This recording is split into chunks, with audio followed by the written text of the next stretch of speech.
Isang maganda, mapagpala, mapagbiyaya at makadiyos po na umaga sa bawat isa. Maraming salamat sa iyong panahon upang tayo ay sama-sama upang pakinggan ang magandang balita. Dito na po tayo sa mga awit 33:18, aking babasahin.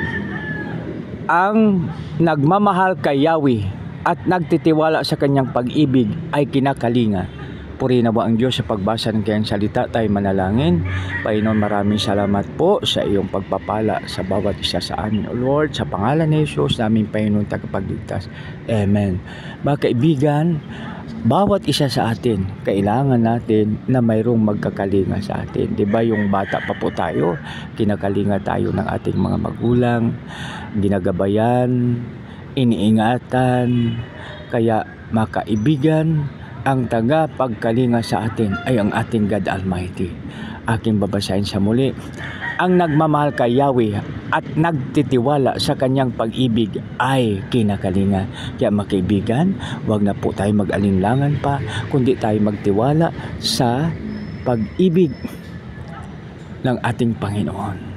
Tayo magtiwala.